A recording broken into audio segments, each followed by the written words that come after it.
Executive Chair of the Gauteng Community Police Board, that's TJ Masilela, joins us now to discuss this mass shooting. Mr. Masilela, good to have you on the program despite the circumstances. So from a community policing perspective, give us your sense. What stands out to you about the circumstances of this shooting in Saulsville, particularly the use of an illegal shebeen as the setting for the shooting? Thank you very much for the opportunity, and we pay condolences to those that have lost their lives. It's a problem of these guns that are so easy obtainable, but we also have a problem of the design, structural design. We shouldn't have hostels at this time and age. You know, at some point, these hostels were to be converted to family units and so forth, because it's a fact in most notorious places that you would know in Gauteng or in the country's hostels. In some hostels, even the police cannot go through because there is that fear of unknown. But if communities in and around the area of Saulsville, have been raising these issues of dead bodies from time to time, and maybe, and just maybe, we then need a different approach, get police officers of not the same area. I'm just staying away from a task team or task force, but something of a similar, so that you attend to this. Because local police policing might be also a problem. The communities will have this intelligence that the National Commissioner is talking about. I hope soon those that have committed this acts of barbaric and satanic thinking can be also arrested. It's a problem of guns being available as easy as that. And also, I don't know whether it's some kind of a poverty line that will push people to run unlicensed shebeens. So many people in one room in a shebeen, so-called shebeen. I can't just make sense. I don't think we can make sense out of this to say, is it proper? Is it this what is happening from time to time?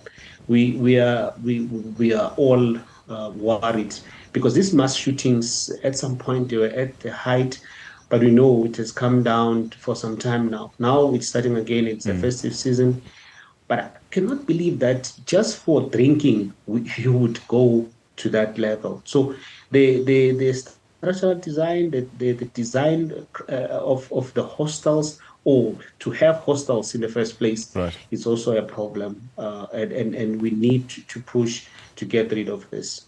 Let's add to that. Police have previously highlighted illegal liquor outlets as hotspots, especially for violent crime. Why does shutting them down remain such a persistent challenge, despite recent crackdowns that we've seen at these places?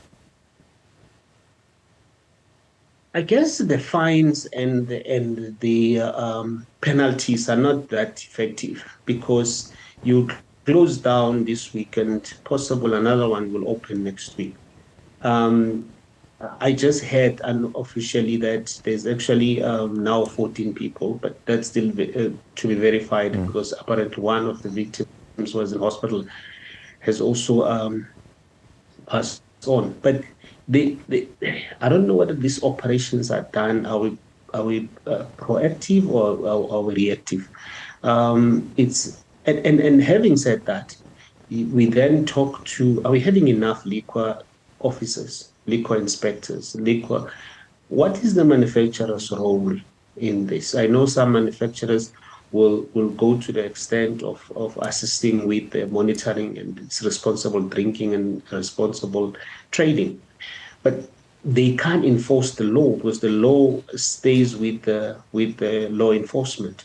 The question will be, one liquor officer at a station is responsible for over 500 shebeens and taverns and bottle stores, and sometimes I guess it's a problem. I don't know whether we should reinforce the teams that Right. deal with this sale of irresponsible trading, because then it can't be just poverty that drive us to commit crime like that. We by selling, by enabling a place, a room, and then you have over close to 20 people drinking in that particular. How big is that room? You know how there's so many wrong things. Fire can, and so forth.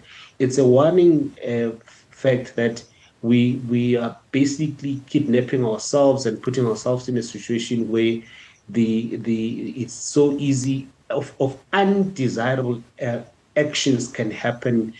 Like I said, it could be fire, it could Right. be a lot that can happen while we're sitting there just for a drink. I find it so disappointing, and I guess the people of Atteridgeville, Saulsville, they've been raising some of this concern. I mean, I hear National Commission says 101 shippings have been closed just in the last 6 months or so. 101. It means basically there's each and every second space you'll find some kind of a shipping.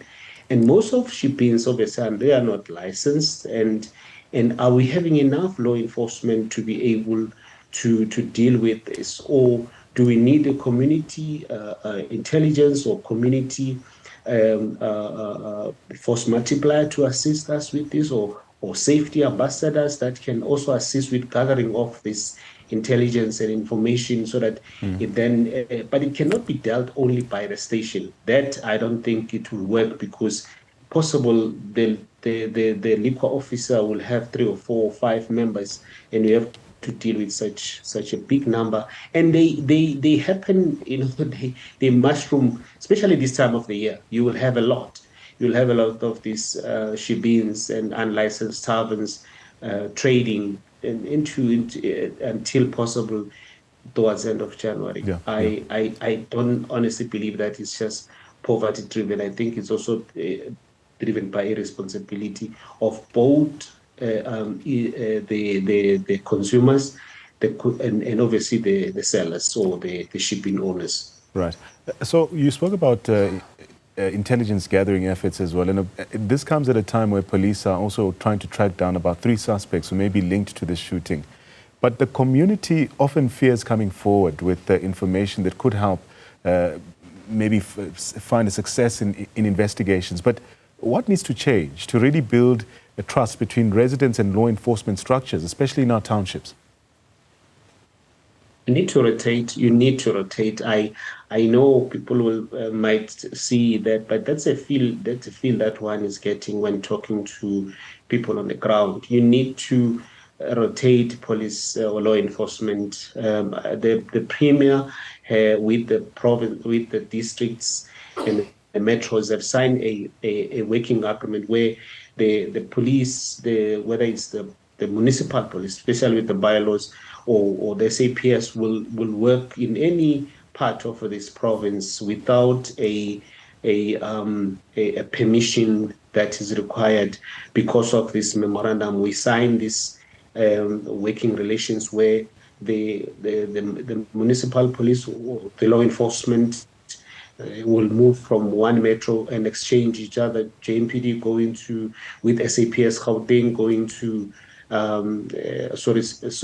Johannesburg district going to maybe Tshwane, and vice versa, others going to Ekurhuleni.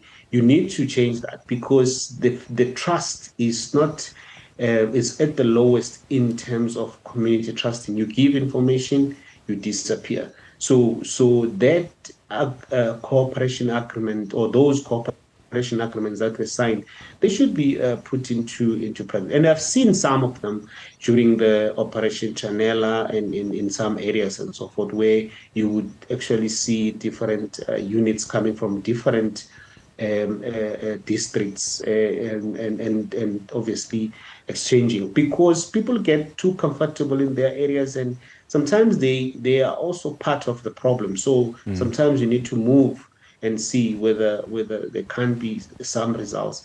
It's always good to try new new methods. We can't do the same way of fighting crime that we used 10 years ago. It's impossible. There's technology now where drones can also help us.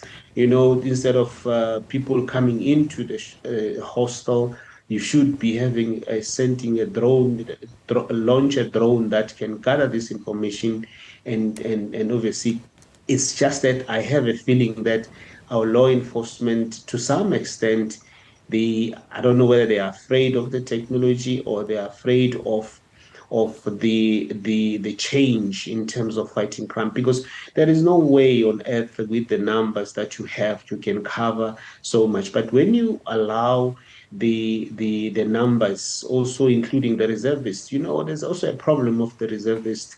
And I don't understand that. I believe in Gauteng we only have 3,000. At some point we had very good numbers, I think 10,000 or so. And security companies, you know, they also have this technology and enforcement, and they have numbers and they have resources. Are we utilizing that correctly, or are we just react to such incidents? Intelligence would have and should have helped the process, but also making sure that through technology, gathering of intelligence through technology, whether we like it or not, whether the old are afraid of the change on in the e-policing methods, we can't run away from that. It's here with us and it's here to stay. So we need to do that. You know, we need to monitor, especially those hotspots. I mean, I cannot believe that a station doesn't have their identified hotspots. Surely they do, but are they monitoring them correctly? Are they monitoring them the old way? You're going to drive a bakkie, it comes in, as soon as you leave, people put back whatever that they need to put back, and the show goes on. So instead of having launched some technology, leaving some, I've just made one, but there can be many. Right, right.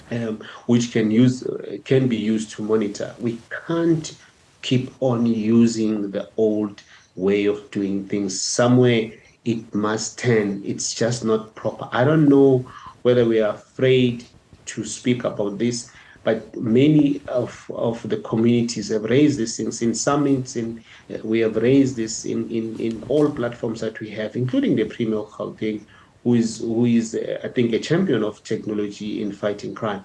But does that translate to arrestation? Does it translate to a constable driving a car? Because you can still have this technology driving and monitoring. Visibility is everything, and intelligence is power. As we wrap our conversation, let's speak to the role of community policing forums. How effective are they right now, especially? And what more could they be doing to prevent unsafe spaces from operating in residential areas like what we saw in Saulsville? So community policing, it's on the ground all the time, because these are the people that comes from in those particular areas, and whether it's a street, it's a block, it's a subsector, it's a sector, and so forth. That is very important. If all of us in those areas, we can, in our spaces, we can be crime conscious, especially during this time, but also generally we should be, you know, I know it's a human nature that once you feel comfortable, you forget about safety. But safety should be start with personal safety, and move into the neighborhood and so forth. The communities will say exactly what I'm saying, to say we cannot be everywhere in terms of, but we need more participants in those areas where we are not covered. Hostels have been very hostile to work with community policing forum. It's a known fact. It's only possible last year that we made some breakthrough in your Katoras area, where Izinduna and so forth allowed and have members coming from, and even having patrollers coming from the hostels. But it's still very difficult for even communities that stays closer to the hostels. they wouldn't dare also to recruit from the hostels, because the hostels were designed for something else. And like I've just mentioned, how long must we speak about the hostels demolition and converting these to family homes? So it's still difficult, and it would only change once we agree. And we must learn this technology that I'm talking about here, integration there of the cell phones that we are having at terminals. Those we are using possible 30% of what actually that terminal can do. But all of that, if it's this information is gathered, this intelligence is this monitoring, it doesn't find a proper expression or action from the law enforcement, it becomes also a very discouraging exercise and a fruitless. So we need to have a discussion. If this national dialogues are talking about fighting crime and it doesn't include the use of technology, then we can say we are doomed. But we see in some areas that there is this implementation that is starting to shape, obviously through security companies, but we will want to see this in the mainstream in the fight against crime, including the metros. And if we were able to deliver a G20 of incidents free, what will be a small area that, because I've seen possible over 400, 500 drones during this G20. Why are we not using the same technology to protect our people, but also and empower the people? We agree that law enforcement cannot be in each and every corner in every house, but each and every house and every corner has human beings who want to participate in the fight against crime.